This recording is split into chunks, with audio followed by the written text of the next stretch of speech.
Good evening. I'm Stephen Bartkus, the curator of the Gunn Historical Museum in Washington, Connecticut. Thank you for joining us for Washington and Agrarian Community, Past, Present, and Future. This evening, Patrick Horan, our distinguished guest, will share the interesting story of the history of agriculture in Washington. Gene Solomon, a trustee of the Gunn Memorial Library and Museum, will be introducing him. During this lecture, we ask that you please mute both your audio and video settings. If you have questions, you may submit them throughout the lecture in the chat box, and Patrick will answer some of them at the end. Please note that our next guest lecturer is Donald Woodworth, who will present the history of the Chepaug Railroad on Monday, March 21st, 2022 at 6:30 p.m. on Zoom. Please mark your calendars and register for this presentation on the Gunn Museum's website. Now, I'd like to hand it over to Jean. Hello and good evening. My name is Jean Solomon. It is my great pleasure to welcome our guest lecturer, Patrick Horan. Patrick is co-owner with his twin brother, Quincy, of Waldingfield Farm, a certified organic farm founded on family land in 1990. He has been farming full-time since 2006, and from 1996 to 2006, he worked in finance at R.G. Niederhofer Capital Management while working on the farm most weekends, and also pursued theater. He is a graduate of Union College with a Bachelor of Arts in English and the Stella Adler Conservatory in the Master of Fine Arts program. He is responsible for all marketing, sales, and general operations at the farm. Patrick also works with his older brother, Daniel, at 5 Acre Farms, a New York dairy brand. 5 Acre Farms markets local milk, eggs, and apple products from the Northeast for sale in retail outlets such as ShopRite, Fairway, Key Food, and Food Services.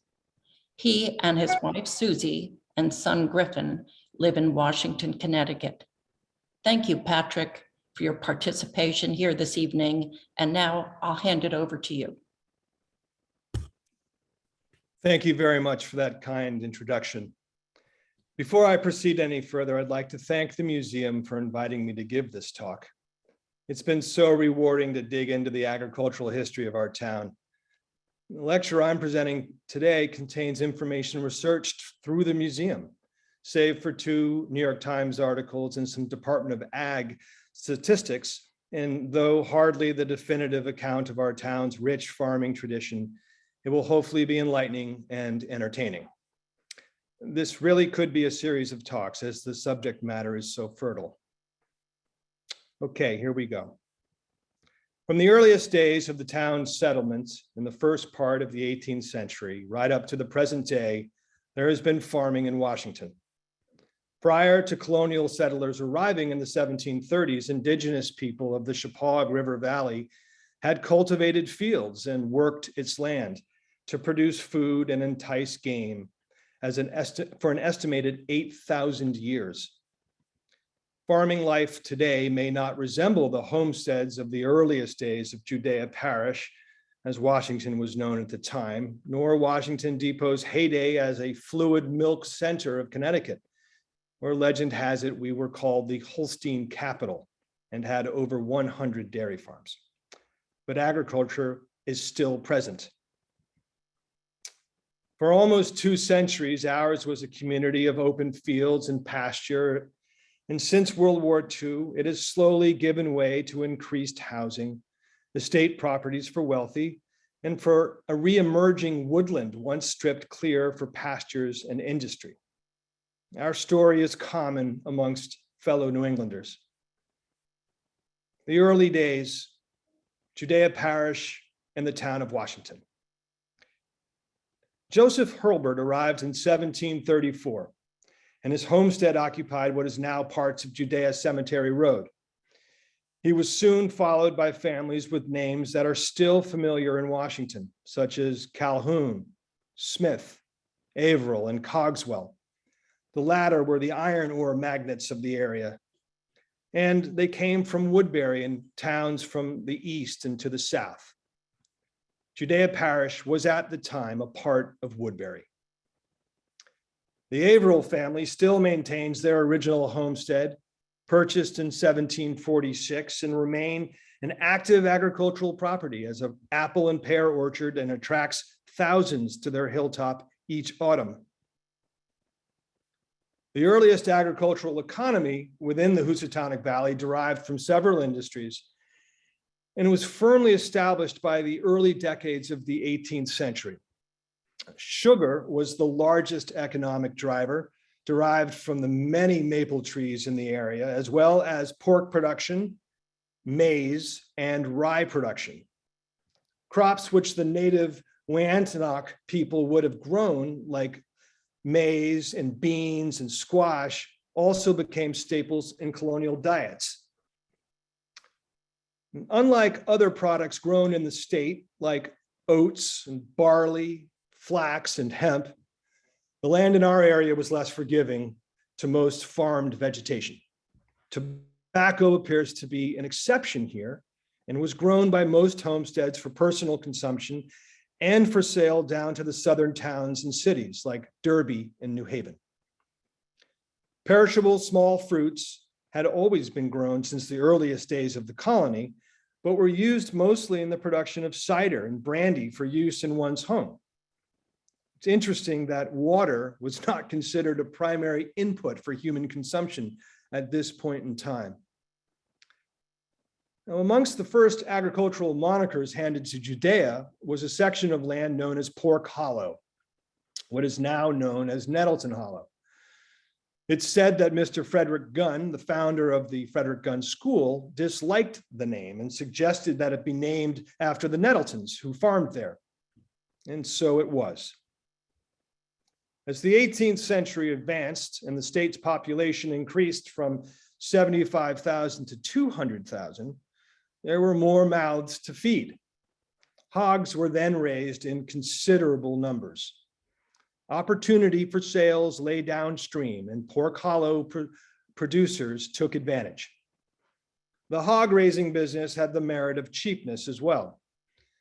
Plus, the hollow had superior feed to forage from as well.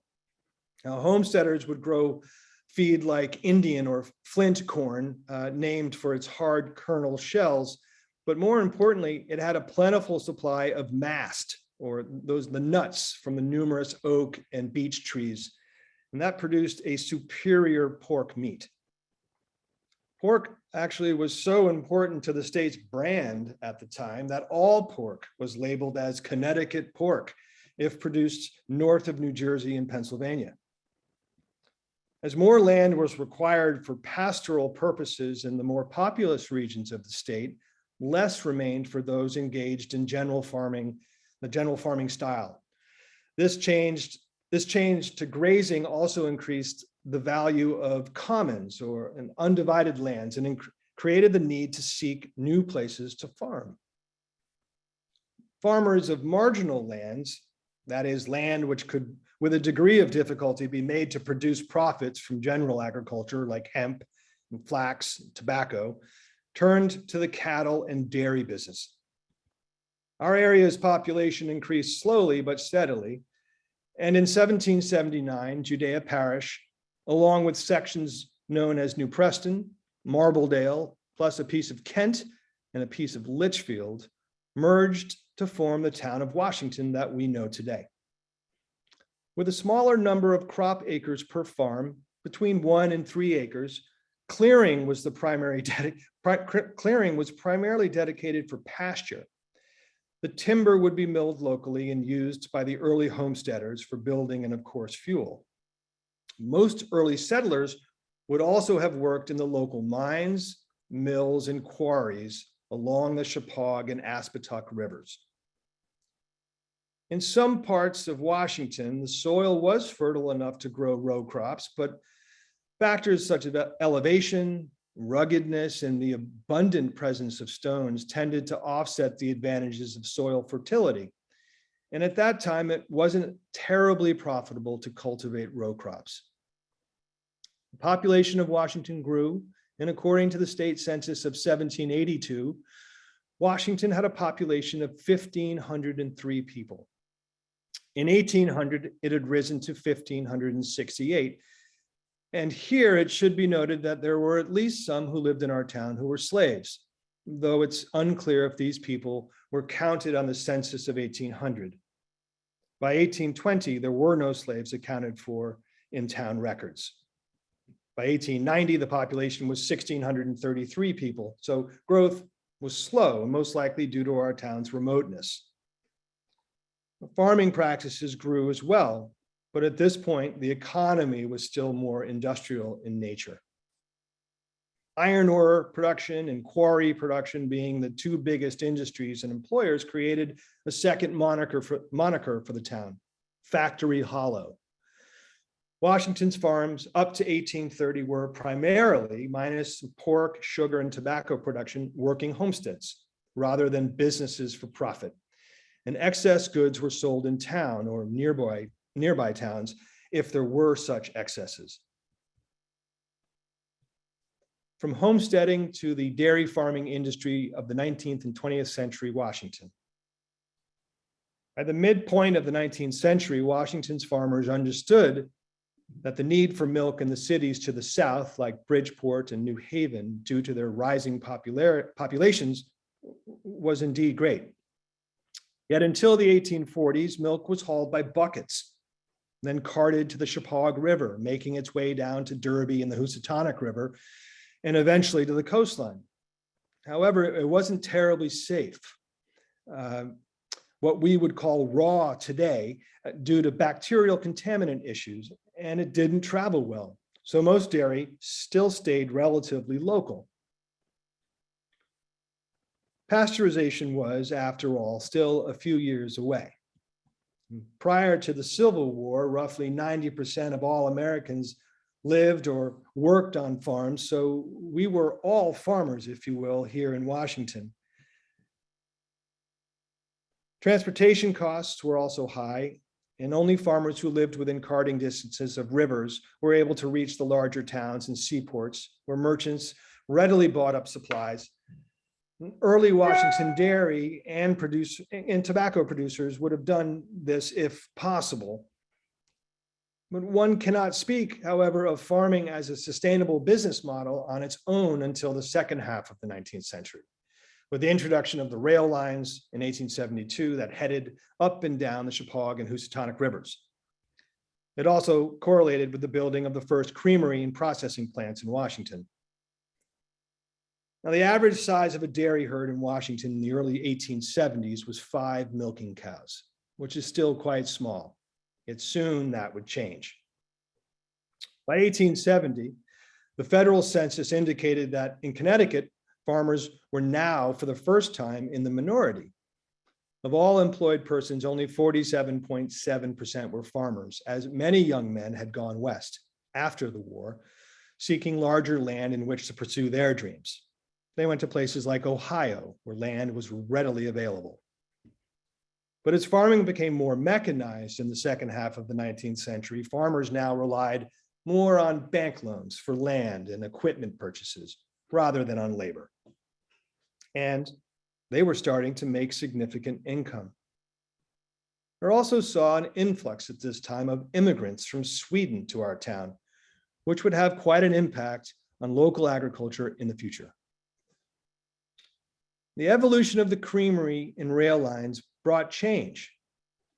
Thomas Jefferson's ideal of an agrarian America had given way to Hamilton's vision of an industrial world, and in the middle of the 19th century, Connecticut followed that trend. In February of 1873, dairy farmers in the Chippewa River Valley met at the Farmers Hall on Washington Green to form the Litchfield County Milk Producers Association.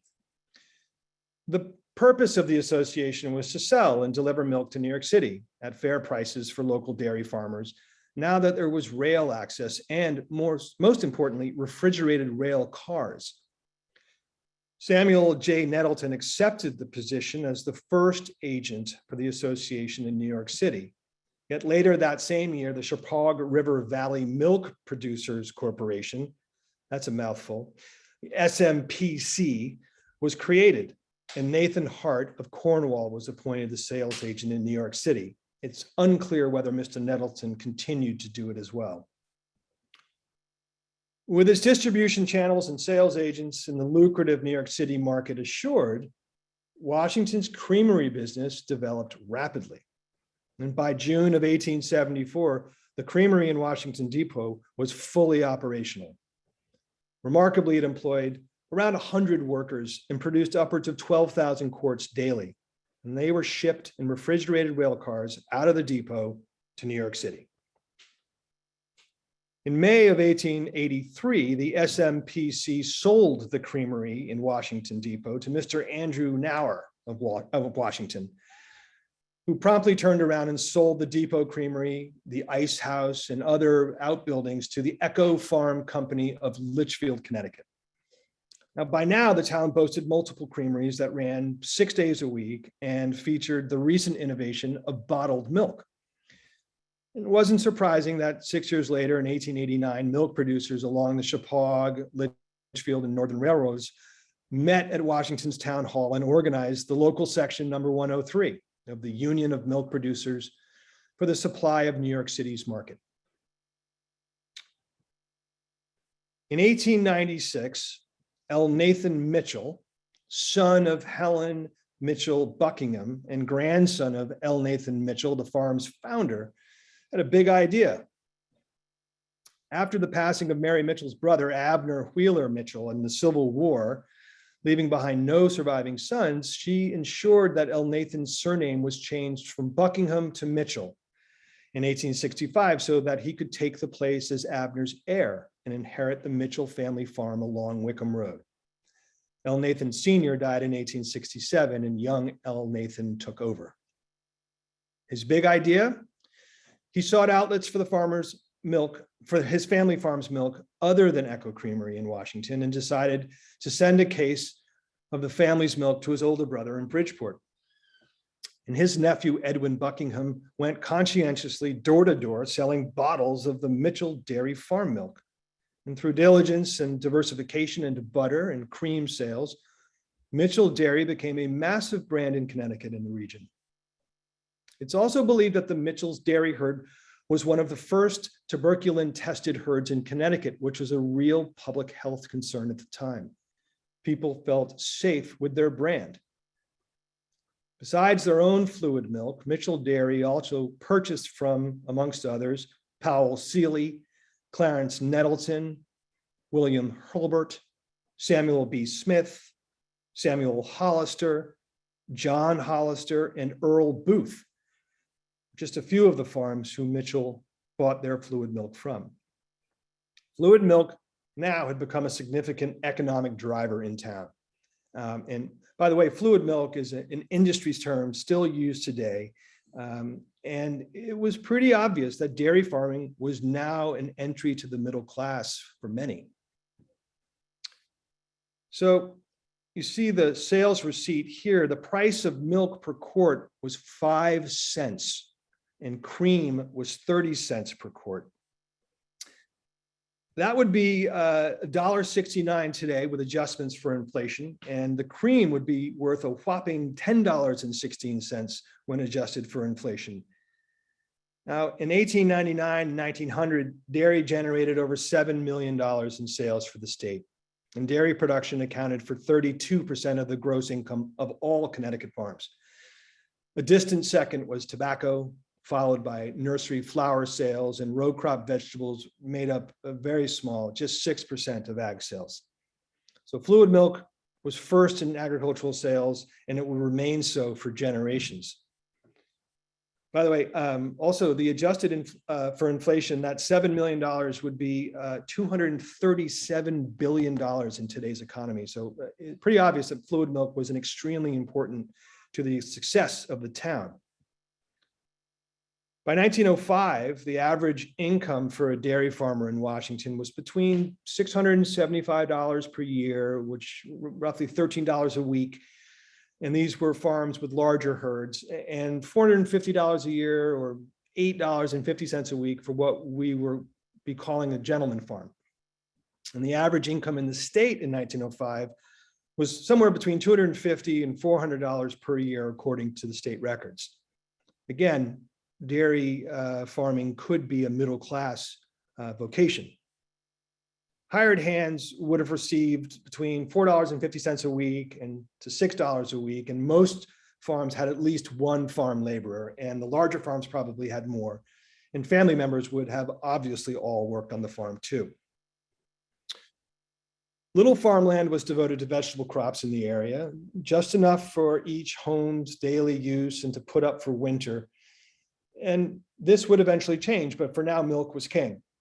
However, local fruit orchards increased production significantly at the turn of the century. The Cogswells, for example, adding thousands of trees after the state started counting orchard production numbers in the 1890s. Any excess supply of field vegetables, however, those crops went to livestock, so still wasn't very important for us. Tobacco was still present at the dawn of the new century and profitable for those who had the right land and earned upwards of $300 an acre, which really is not insignificant for the time. And so a new century began. In June 1902, Elnathan Mitchell learned that his butter received a very high score in the Connecticut dairy exhibit at the Pan American Exposition of 1901 in Buffalo, New York, which we're not sure why he found out late, but he no doubt used that in his marketing to his vendors and constituents. Unfortunately, 5 years later, the Echo Farm Milk Company closed down in town, reportedly due to a milk supply crisis involving a shortage because of a very long drought in New York State and in New England. This was a blow to the many farms who relied on them. August 30 of 1907, W.B. Hickox of Washington Depot was appointed the receiver for Echo Farm Company. And it was noted, the Brooklyn Eagle newspaper reported that Echo Farm's dairy farm in Litchfield, Connecticut was, quote, given up a few weeks ago, end quote, and that Mr. Hickox would be closing the business. Why the Brooklyn Eagle newspaper, you may ask? Well, New York City was, after all, the primary sales point for Echo Farm's Washington milk supply. In August 1910, a savior arrived. The Borden's Condensed Milk Company purchased interests in the late Echo Farm Company, which included the land, dam, ice pond, and if you see to the left here, the 35-foot high brick chimney, which powered the place. Many in our audience will remember Borden Dairy, a company founded in 1857 that became a huge US dairy and industrial conglomerate. It was known nationwide for its mascot, Elsie the cow, and became an American icon before becoming something other than a dairy company. By the end of the 1980s, it was no longer broken up and the debt was purchased by KKR of New York City. But happily, the company dairy brand reemerged in 2009 in Texas as a dairy brand after being closed since the early 90s. So that's good to see that Elsie cow in the supermarket shelves. But anyway, Mr. Borden was a native of Norwich, New York, and spent many years in Texas before coming back east and setting up his first plant for his condensed milk in an old Burrville mill within what is now Torrington, Connecticut. Except no one wanted this new type of canned milk, and his business was rather precarious. But the Civil War saved his company, as he sold many, many cans to the Northern troops, or for the Northern troops. And Borden was then lifted out of any kind of economic plight and was then an early pioneer in the use of glass milk bottles in 1883, 84, 85. And his fluid milk sales took off. And by the century's turn, Borden had facilities in 18 towns in New York, New Jersey, Illinois, and even as far away as Ontario, Canada. And they added Litchfield to the list in 1901. Borden's country bottled milk station number 47 opened in Canaan. The railroad junction there provided relatively easy access to New York, and there were dozens of dairy farms in the surrounding area. And then in 1910, Borden's country bottled milk station number 71 was built in Washington Depot. Now, in February of 1911, 11 dairy farmers, which represented 211 dairy cows, voted to form a local branch of Dairymen's League. Milk price stability was a real concern for them, and they wished probably not to be totally beholden to Mr. Borden's pricing model. At this point, the majority of farms in town were still milking relatively small, around 5 to 7 cows, still essentially gentleman farms, but some had increased their herd size significantly, and they needed some sort of protection.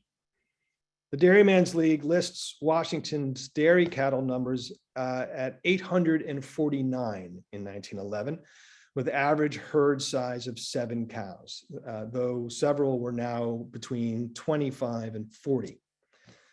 The latter represents the farms that were businesses versus the former, which were gentlemen's farms, where economic outcome really wasn't a primary concern. With many farms having enlisted in the war effort during World War I, women from Vassar College, amongst others, were brought to Washington by the Washington Garden Club and took over some of the responsibilities of farming. These women were called farmerettes, although I'm not sure that would hold up in today's culture.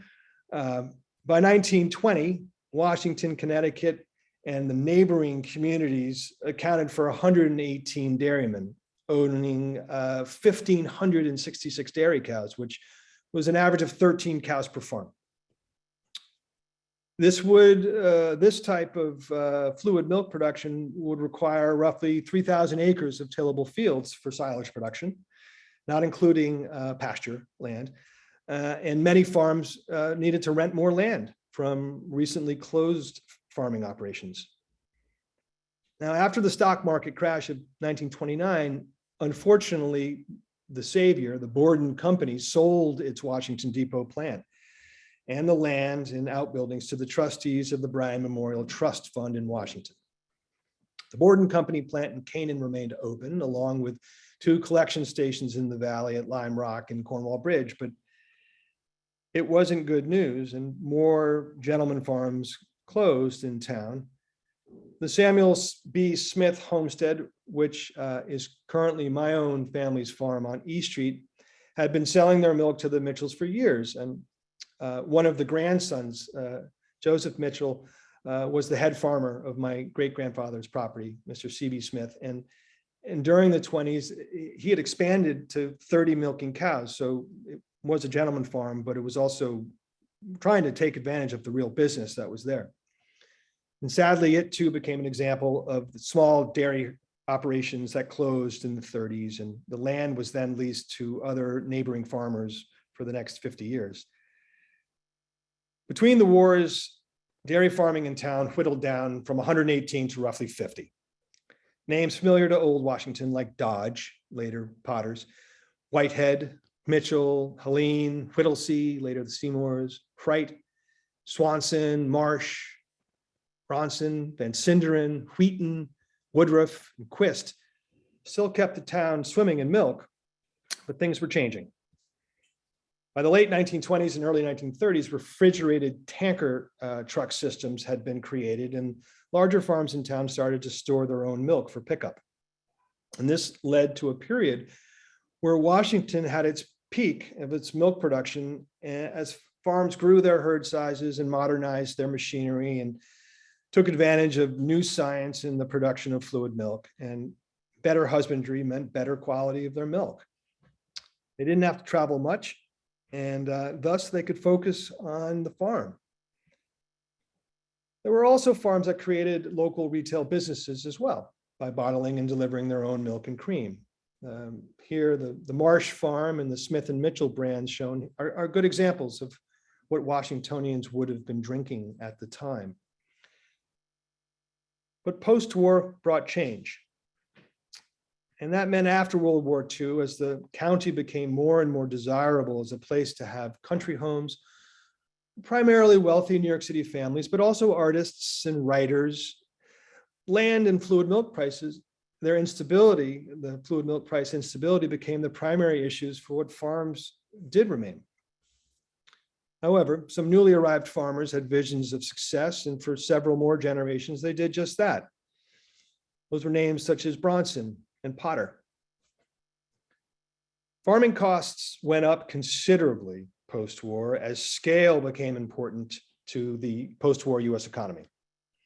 We needed more milk, which meant more cows and more land for cultivation. And the latter was something which Washington now had a dwindling supply of.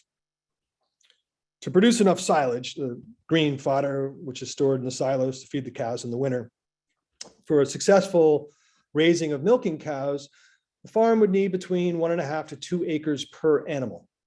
So available land in Washington became harder to secure for farms as the value of that land for development was now greater than for agricultural use. And some landlords simply just increased the rents.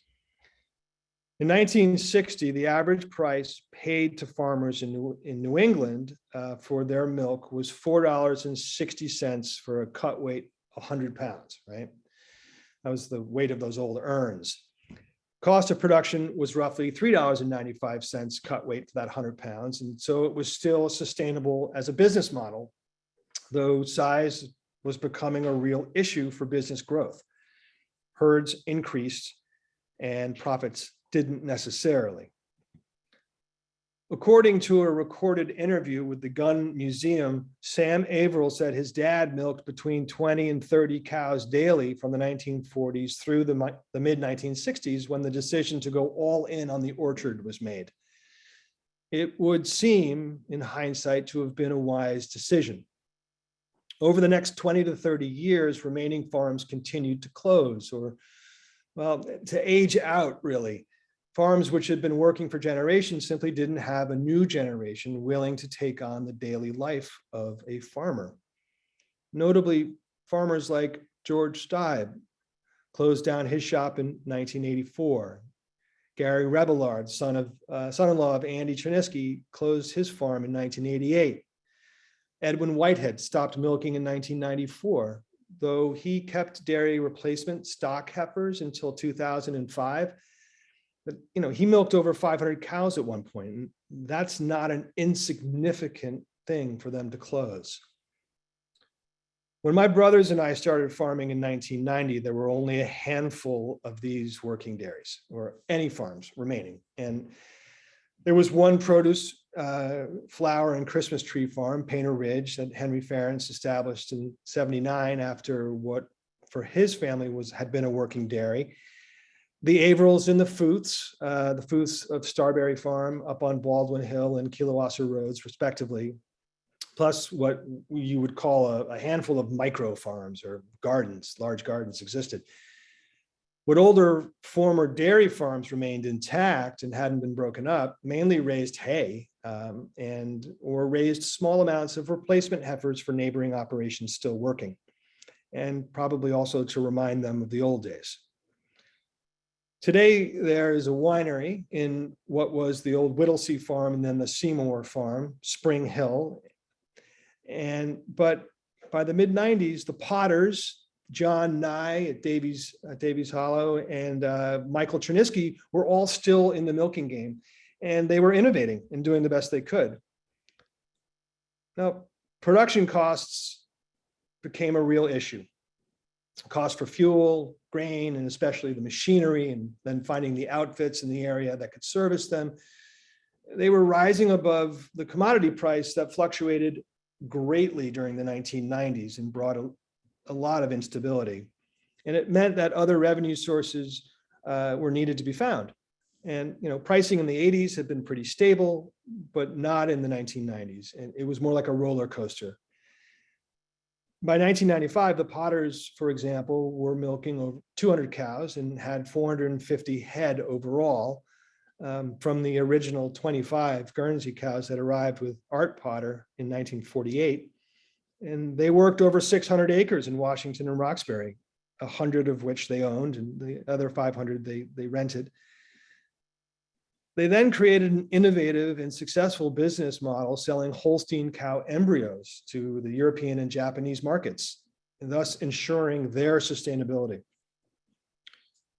Now, the price of milk in 1995 in New England, the cut weight average price was now $13.70 per 100 pounds.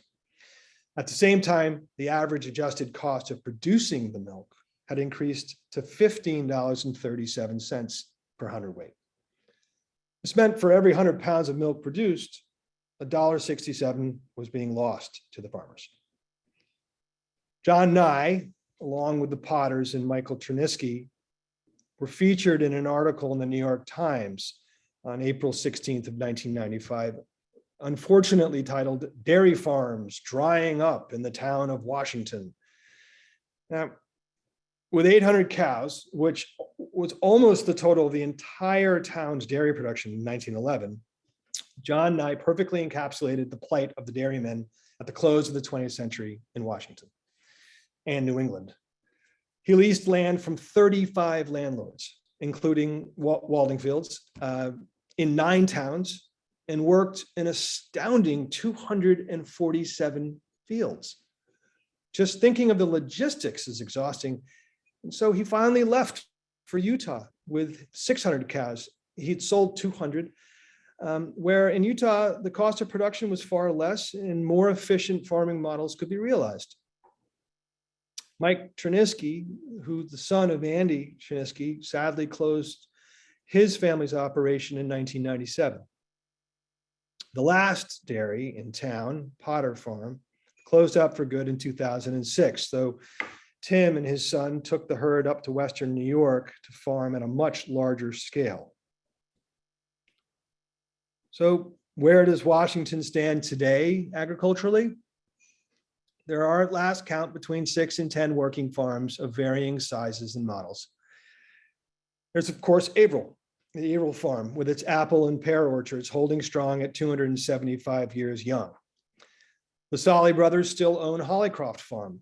They hay hundreds of acres on Judea Cemetery Road and elsewhere, which, by the way, Hollycroft had remained a working dairy until the mid-60s. And then when Steve and his brother Nick took over in 74, it was a hay business. Steve also remains active in agricultural scene in the county with various projects. There's Starberry, which the Fooths own, just behind the Averills, and they produce their wonderful, their famous peaches, and they're still going strong today. And there are a handful of newer, smaller vegetable operations and beef cow farms like Justin Moore and his son Creighton's Chippewa Valley Farm, and Denise Arturi, who runs the Judea Garden for Steep Rock. And they raise and then donate many, many pounds of food for the needy. Though it is hard to tell if most of these newer farms rely solely on their production for their yearly income. Most likely they're hobby farms, which is probably the new terminology for gentleman farms. We also have Spring Hill, a winery on what was the old Seymour property, a thriving vineyard producing many acres of grapes for their label. Spring Hill's farmland has also been preserved as well. Like many of the older properties in town, the preservation of open space here is really important to keeping its agrarian feel. Waldingfield, my family's organic vegetable operation, has grown as well from a half acre in 1990. And, you know, I remember John Nye looking at us when we told him we were going to do it, and he smiled. And now we're over 25 acres under cultivation for this upcoming growing season. And we're one of the larger organic farms in the state. We created things like a CSA program, and we attend multiple markets in cities like New Haven and Brooklyn as well, and attend our local market here in town at the Judy Black Park and the Depot. And our business model has come full circle to like the milk was a century ago, that we sell it into the big cities where the people are. And recently, the influx of residents in our town due to COVID has been a boon to the remaining local farms and their farm stands, as well as local farmers markets in the county. And in spite of many challenges that both nature and the economy have put in farmers' ways, Washington's farmers have proven to be persistent and resilient and innovative for more than 280 years. We've weathered impediments such as our famous stony soil, our marginal farming land, droughts, increasing production costs and prices for renting land, and even company bankruptcies, and have evolved to meet the market's changing needs. Innovations in their day, such as pasteurized and bottling milk in returnable bottles, sales of Holstein cow embryos by the potters, and more recently, creations of CSAs, which are community-supported agricultural share programs, and farm-to-table dinners, like you see here in this slide, which the Department of Agriculture referred to as agritourism and central to Connecticut farms remaining viable. These have enabled farming businesses in Washington to sustain. What farms remain in town, and hopefully the new ones, which will start up in the future, are working hard to help Washington retain its rural and agricultural heritage. And I thank you very much for listening to our talk, and welcome any questions. Hi, Patrick, that was so fascinating. Thank you so much. It was just interesting the way you have taken us all through these different chapters of farming in Washington, and all the challenges and the successes too. So I think it's very, very exciting. We have some questions here. One question here would like to know about what is the impact of COVID-19? Has there been an impact of COVID-19 on your business? Oh, yeah. Well, we've all been living with it for a couple of years, but it was for operations like my family's farm and a lot of my colleagues in the county and across the state, it was a boon for our businesses. As long as you could produce, there were all of a sudden a brand new market of, our town filled up for a full year, where usually you have seasonal occupation in some of the summer homes. We created a farm stand out of nowhere, and from April of 2020 through the end of 2020, it was 40 cars a day at our little farm store, on East Street, which is pretty far off the beaten track. It remains to be seen whether the successes of 20 and 21 will remain for a lot of producers, but it was for us, and I can say with certainty to some of my neighbors in Roxbury and in Warren and Kent, it really helped us. It made people find us for the first time, which, for a business that's been around for 33 years, it was interesting to hear things like, hey, I never knew you were here. So, yeah, we take it with obvious discomfort for many, but our business did well. that's wonderful. It's wonderful to hear. Dimitri has a question here. How could Washington increase its sustainable agriculture? And what are the impediments to expanding this activity? Right. Well, look, the number one impediment for agriculture in the state, let alone Washington, is the cost of land. A young farmer coming out of, UMass's Sustainable Farming School or UConn, unless they have family money or access to a significant amount of capital, can't afford to buy prime land. Coupled with that, a lot of the best land has been developed, and that's a real shame. So land cost is the first major hurdle, but there are companies like Dirt Capital, which are in the business of finding resources for young emerging farmers. There's also the models of, say, Kent Land Trust or other towns that have farms working on their trusted land. at $1 a year rents kind of deals. One of the things that I find the biggest obstacle is convincing the 25-year-old young farmer that sweat equity is going to be your first 5 years. This isn't a spreadsheet business where you can instantly make something and make it work. Trial and error. And I'll be the first to admit that my brothers and I were very lucky to have family land. And we made a lot of mistakes because we didn't come from farming. And,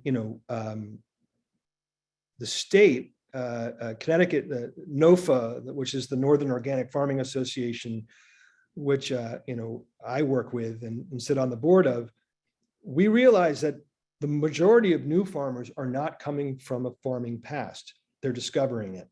And so the impediment of cost of land can be somewhat tempered by enthusiasm and the belief in something and the desire to stick to it. The trend for local people, even 25 years ago, local food was not really in the lexicon of the consumer. Now supermarkets as big as ShopRite have local food packages, the point of purchase signage, so it's that that was interesting. The Department of Agriculture released its 2020 statistics, and alt vegetable production is now #1 in the state outside of the greenhouse world, which is 55% of the state's revenues from agriculture.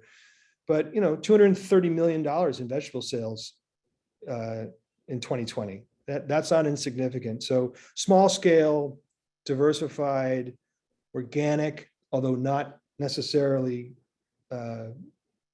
as important, but small scale farming can be attained again. And so I think the town just needs to go to their markets, and they need to go to their farms and let a producer know that you support their business. Yeah, thank you. Here's a question from Carolyn Setlow with regard to the history of tobacco. I think it's interesting for people here to even think that tobacco was grown here because it just seems so foreign. But I know that, well, why don't you tell us about it? Because there's a bigger story here. Oh, yeah, no, tobacco in a 21st century mindset seems like, what are we doing? But, it was a major agricultural product. It was the major agricultural export. As soon as Walter Raleigh sent it to the Europeans, they had this appetite for it, right? Well, 80% of the tobacco production in the state is along the Connecticut Valley, River Valley. And, Connecticut's got 3 river valleys. It's got the Thames Valley, it's got the Connecticut Valley, and it's got the Houstonic. And we're on the Houstonic side. And 80% of the tobacco, wrapped leaf tobacco for cigars, comes from Connecticut, comes from that region of the Connecticut River Valley. But that other percentage, that 20%, at one point, from what is now basically just the bottom of Gaylordsville down to Brookfield, that valley there was all tobacco, massive production. Great farmland, which sadly doesn't have a farm on it anymore. That's the best farmland around, and it's all strip malls and golf courses, which is another story. But so in Connecticut, and then more importantly in Washington, you would have had tobacco for your consumption. It was introduced to us by the indigenous people of the region. It was enjoyed. And it could also be dried and stored and then shipped down the river. It wasn't perishable. So it was an important ag crop for that reason alone. And there was a process behind it. We, along with 202, where 202 and 47 meet there was tobacco fields. And then there was that picture of Hedgelawn Farm on, 109. That picture alone and the price that you would have gotten per acre was significant. Now, modern tastes have changed, obviously.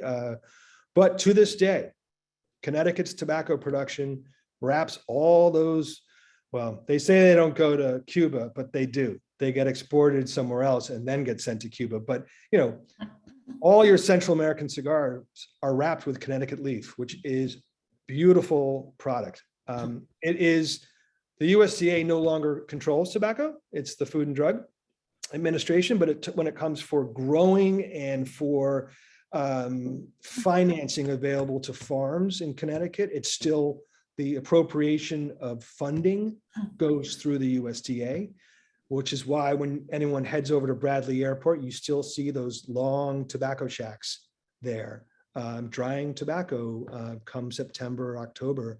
Yeah, you know, before the 1950s, tobacco was 50% of the population.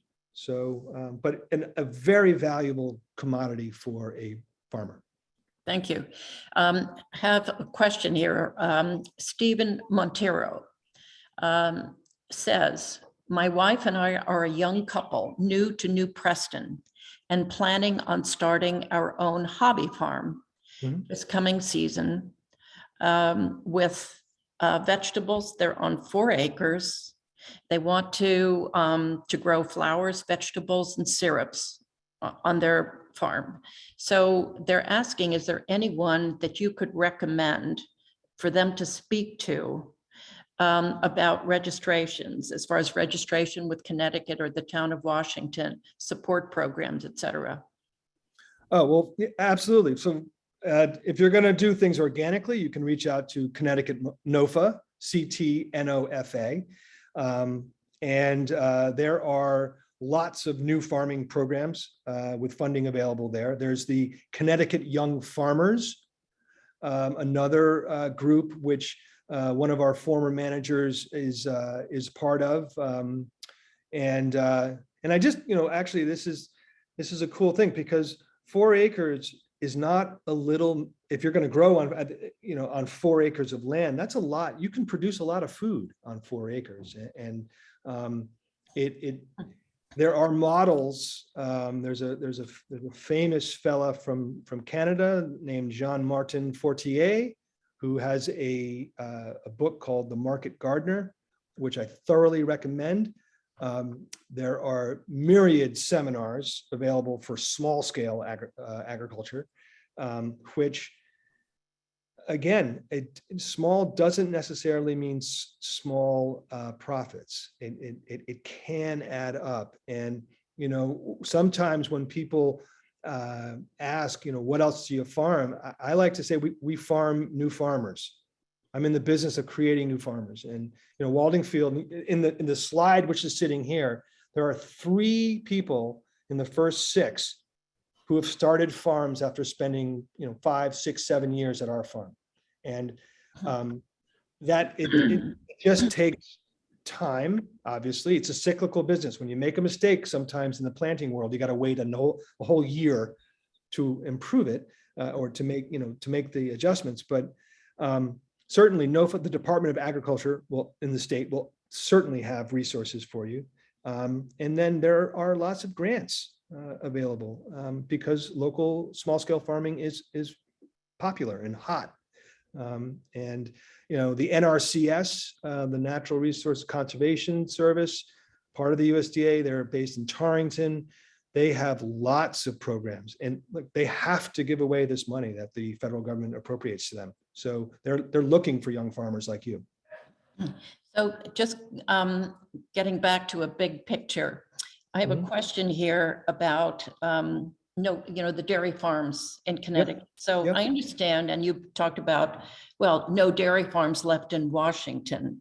Yeah. But how many are still in operation in the state of Connecticut in 2022?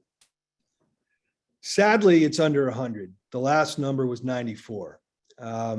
I work, my brother Dan and I, Daniel has a company called 5 Acre Farms, and we work with local dairies throughout New England. And one of our Connecticut farms is Mountain Dairy up in Coventry Stores. And the Stearns family have been up on Stearns Road for, you know, since 1870.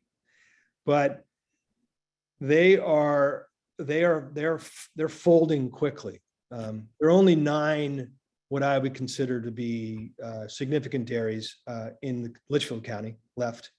When I was born in 1970, there were 1,270 farms, dairy farms in the state. And, the fact that they're under 100 today is telling, and it's telling for, a number of reasons. We're in between Boston and New York City.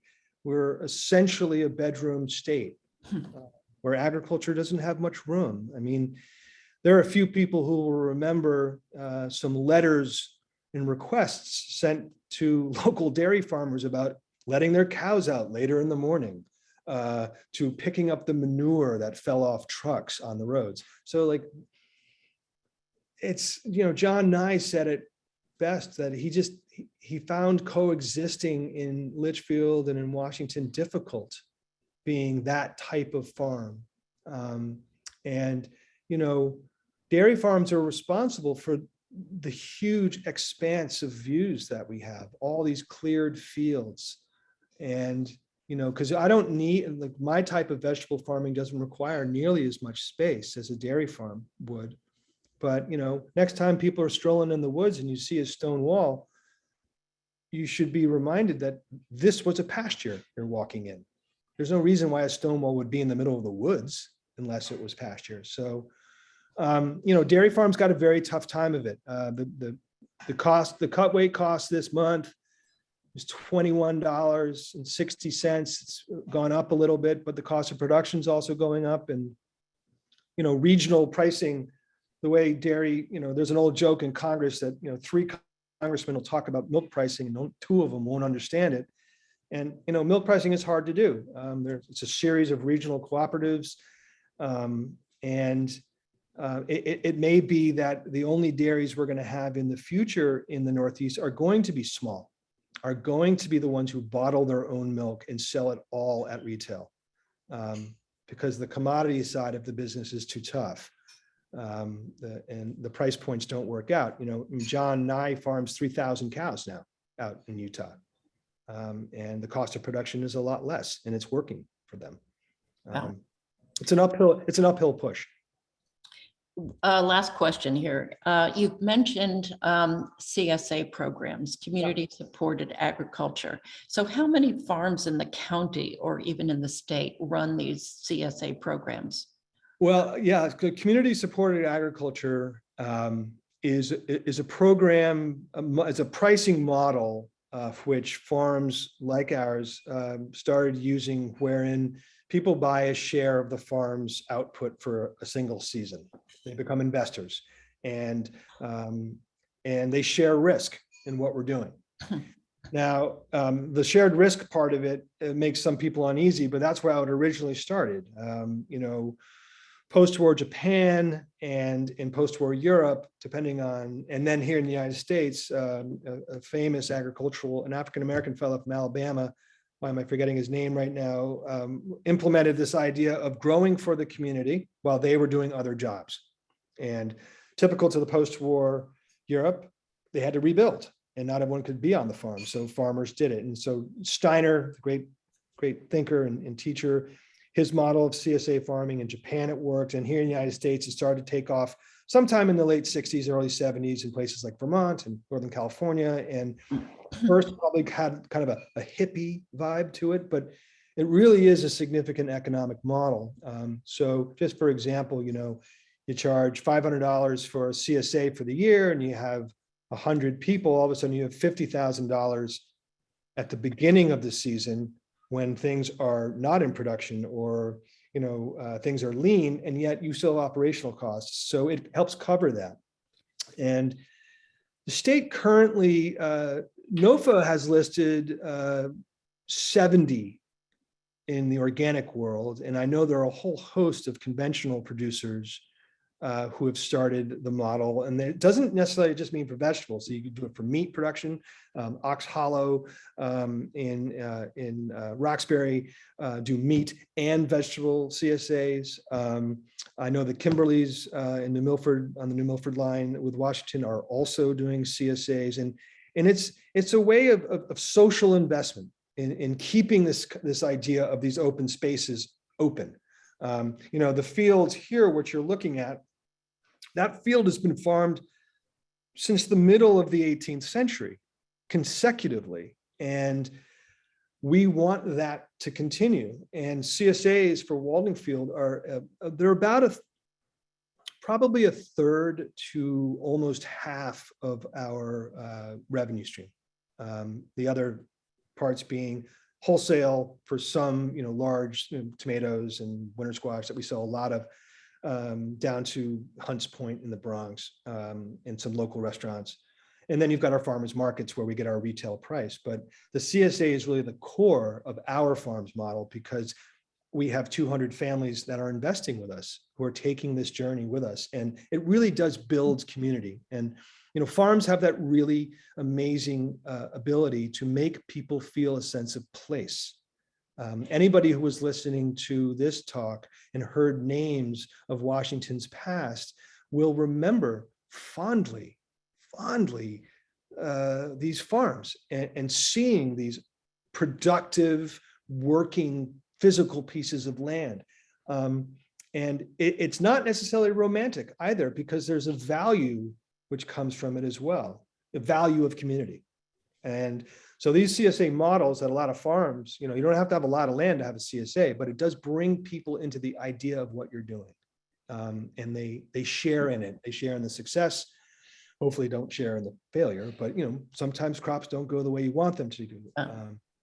But it's a big part of our program.